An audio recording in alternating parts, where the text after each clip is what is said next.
yatıyorum, ben bir vızıltı duyuyorum. Öyle suratımda bir vızıltı geziyor. Sonra ben battaniyeyi aldım, kafamı içine koydum.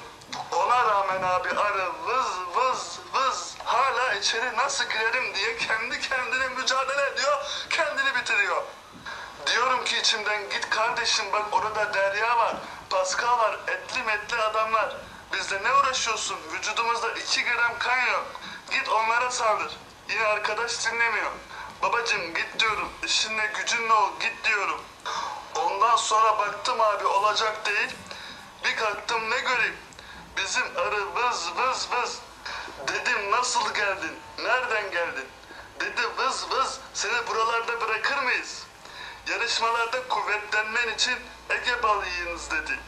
Ve bir kavanoz bal bırakıp nimetini sevdiğimin memleketine geri döndü kardeşim.